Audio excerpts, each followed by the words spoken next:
Father Michael Halsall, who is a Catholic priest of the Ordinariate of Our Lady of Walsingham. What parish are you? I don't have a parish. Oh, you don't have a parish. I teach. Okay, you teach. Yeah. And he's also an author, or in progress. So I'm going to ask, what is the relationship between free will and determination in Tolkien's stories, and how does that reflect his Catholic philosophy of life? Okay, I've got your pyjamas on, we could be here till late tonight. No, he wasn't writing in the way that C.S. Lewis was writing as a Christian, but his faith is woven through the narratives, not just of his popular works, The Hobbit and Lord of the Rings, but to get the real truth of Tolkien, you need to go to his unpublished and posthumously published works. There's a building just down the road at the end of the University Park. It's about 15 minutes walk from here. It's a science building, but underneath are the special collections of the Bodleian Library, and there are about 170 folios of Tolkien's unpublished works in there. If you're able to get a pass, and they're not easy to get hold of, you can read them in his own hand with scribbles and all kinds of things on them. His handwriting's appalling, by the way. But my book, which comes out later in the year, for the first time, you'll see in print some of those unpublished works. I've got permission to have them published. And they really shed light on some of these important works, such as Beowulf, Pearl, and I think The Wanderer also. The Wanderer was the one I couldn't think of the name of when I said The Wanderer. But I want to go back beyond Tolkien, because many people read Lord of the Rings, I think, wrongly, and this may sound a bit elitist, but if you just see it as a quest narrative with a struggle between good and evil, this kind of dualism, I think you've read it wrongly, because in Tolkien's world, there is only good.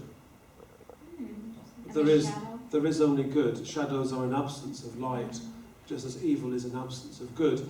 And therefore, given that Augustinian Thomist approach that Tolkien has, we've got to understand that this kind of Platonist approach that he takes is very sophisticated, and I've argued that he relies on a number of sources, none of which he names.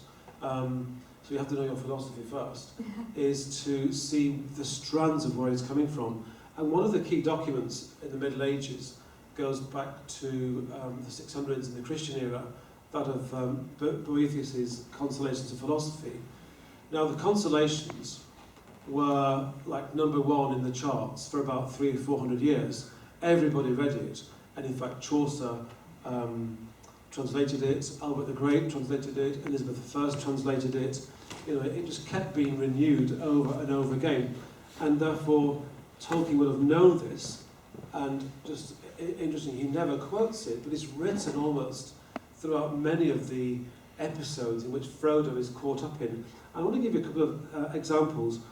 Boethius is in prison as a Christian, and he asks the question, are there such things as chance events?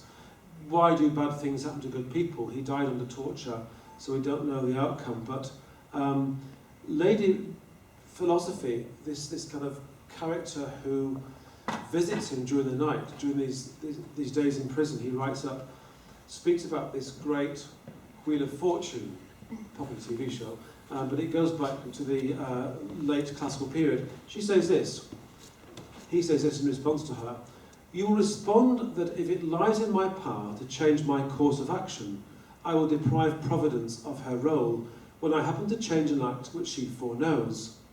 My response will be that you can indeed divert your course of action, but the truth of Providence observes in the present your ability to do this, and whether you are doing it or in what direction you are changing it.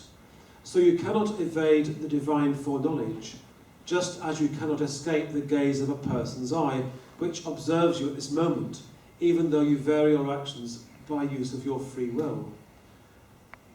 Through many of Tolkien's episodes, we have this tension between determinism and free will. What is a person's fate known outside of time?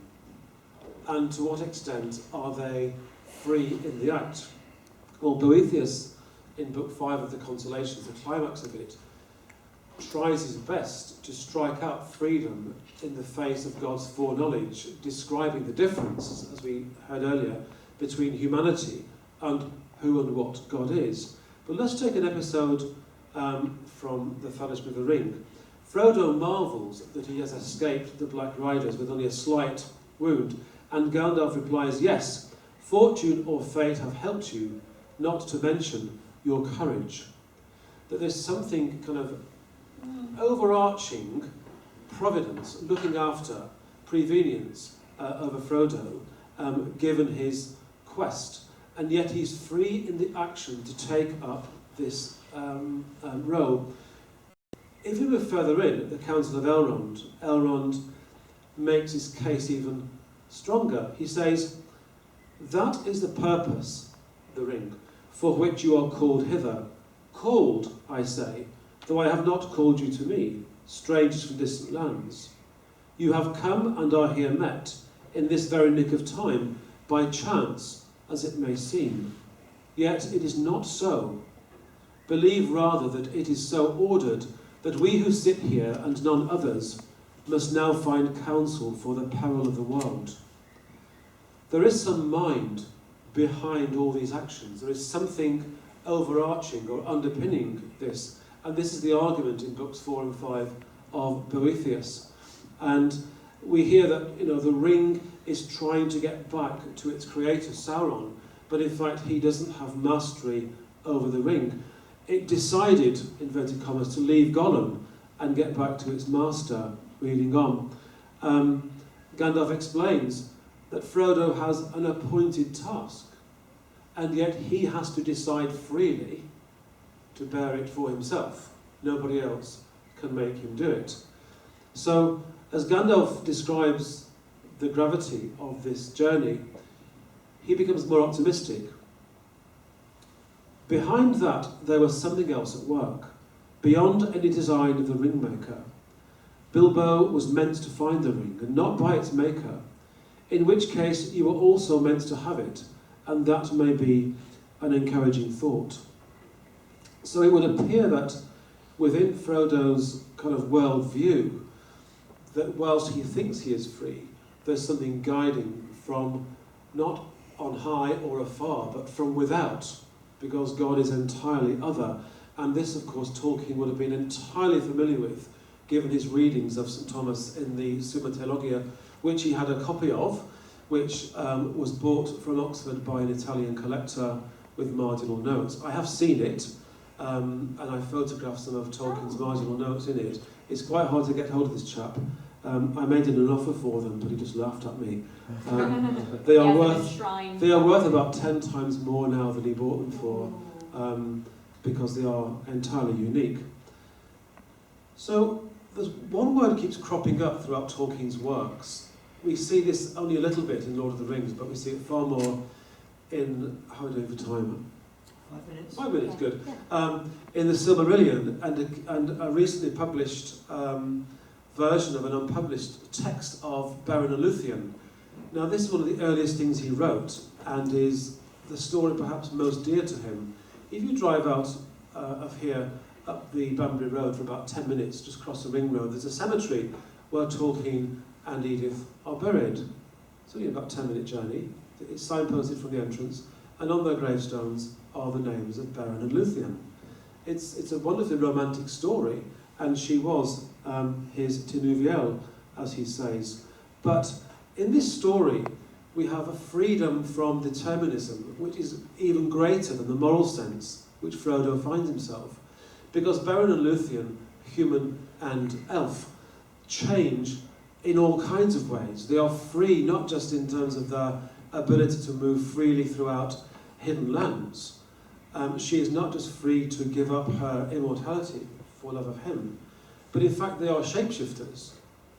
And it would appear that something else is at work in Tolkien's thinking, that the mind makes the body. Something far more metaphysical and powerful is at work, simpler than the human will to act in a particular way. And I've argued in a rather convoluted way, but I can't prove it, that Tolkien used a more mystical tradition of the Neoplatonic tradition, that of John Scotus Erigena, a 10th century Irish philosopher, who in his very mystical writings speaks about this idea of the mind making the body, that we have a determinism ourselves as to who we are. But that doesn't mean that we can move into the sort of contemporary world of fluidity, which is another argument altogether. Because for Tolkien, you can't escape this word doom, which is Anglo-Saxon. And when English people think of the word doom, we think doom and gloom, the two words go together. For Tolkien, this is not the case.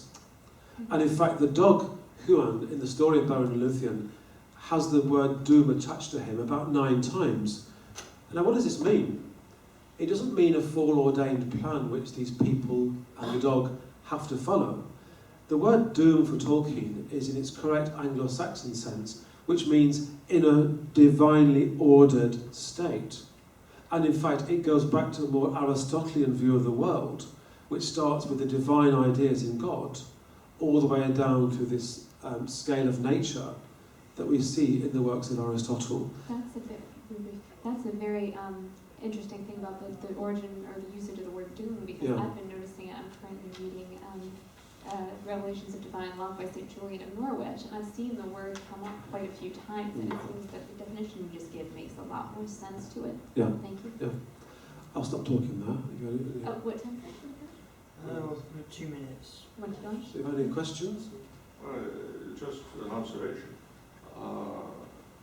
I myself, in various venues, I have to agree with you 100%. I've always felt that the great strength of The Lord of the Rings, unknown to most of us who read it, is that it is a meditation on grace versus free will, and how the two interact in a strangely convoluted way. This is the point you cite about the ring being meant to be found, not by its maker. It comes to mind. Also, in one of the appendices, Gandalf is describing how he ran into Thorin Oakenshield at the inn at Bree. And he goes into a long, long idea about what would have happened if they had not killed Smaug. Dragonfire and Loran, and maybe no Queen in Gondor. He gives this long, long list, and he says, but none of that happened because I happened to meet Thorin Oakenshield one night at the inn in Bree. A chance meeting, as we say in Middle-earth. So it's great stuff.